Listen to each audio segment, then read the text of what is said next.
I want to welcome you in a very special way to this meeting, which is the closeout of a 5-year journey, which we started way back in 2021. And here we are at the tail end of this long journey.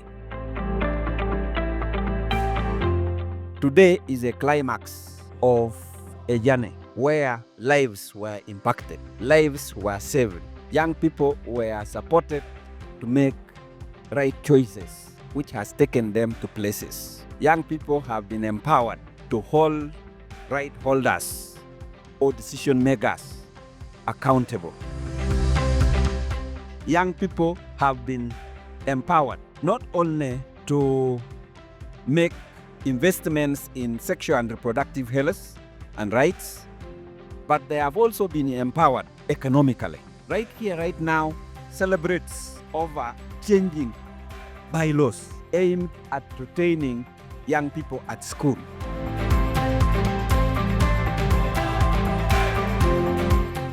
The key populations who are marginalized. We've talked about young people living with HIV, we've been with the fisher folks, we've been with the sex workers, we've been also with young people having different orientations. Reproductive Health Uganda, being a service delivery organization, does not discriminate. And therefore, we empower these communities to come and access services. Over the past years, Right Here, Right Now has created safe spaces where young people are able to speak out, talk about their health, but most importantly, build their confidence and lead.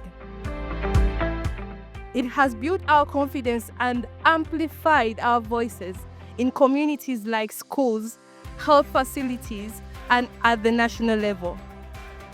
Through this program, policies have been influenced, attitudes have been challenged, and thousands of young people, especially those from marginalized communities, have been given the information, the service to shape our futures. Therefore, we call upon the government, we call upon the civil society organizations as our fellow young people, the young members. Let us continue advocating.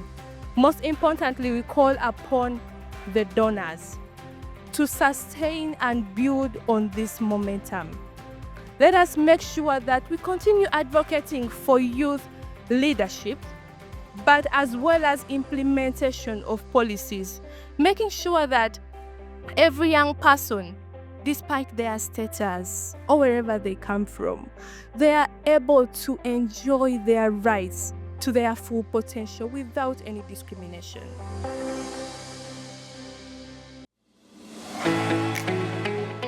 Over the course of the 5 years, we have achieved remarkable milestones. Together, we have made a tangible impact in the districts of Kampala, Kapchorwa, Kabarole, Fort Portal, Kasese, Mbale, and by extension, the neighboring districts within those different districts. We have been able to strengthen and improve lives of young people.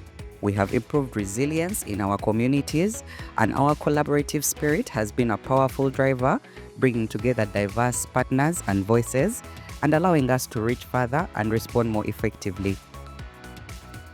Equally important, we embraced innovation at every step, from integrating digital tools and adaptive tech methodologies to apply and community-led approaches. We demonstrated agility and foresight in addressing complex and evolving challenges. Activities like the Alliance Week, the Intergenerational Dialogue, the Interfaith Dialogue, the Y+ Beauty Pageant, the Health Legal Moots, the Inter-University Dialogue, the CSO Partnership Forum, as you will hear about later in the day, have been central and key to influencing not just the landscape of SRHR in Uganda, but the landscape of SRHR across the region. And for that, I would like to thank the partner for a job well done. As we look to the future, our commitment remains strong. We are focused on sustainability, ensuring that the progress we have made is not only maintained, but deepened through local ownership and continued capacity building. We also see tremendous opportunities for growth as we identify new frontiers to expand our reach and our impact. Above all, like Shanura mentioned, we shall continue to nurture the partnerships that have been at the heart of this journey, while also forging new alliances that reflect our shared values and aspirations for justice, dignity, and inclusion.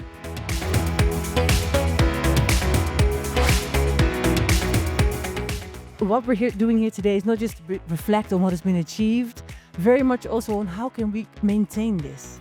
Because it's great to celebrate what has been done, but how do we make sure that it actually lasts? We as international partners, we can come in, we can speed up things, like maybe help people to get a voice. But in the end, it is the Ugandan government and indeed the local cultural and religious leadership who needs to make sure that these things last.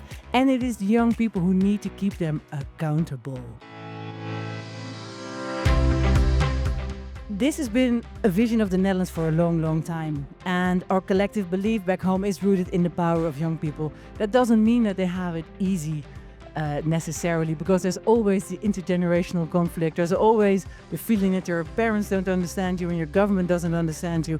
And basically what we all need to do, what the commitment is, I think, of my generation, is to amplify those voices of your generation and make sure that you are all heard and supported. It is important that we sustain this journey, all the work that's been done. And as I said, the government is key in that. Making budget available, very, very important.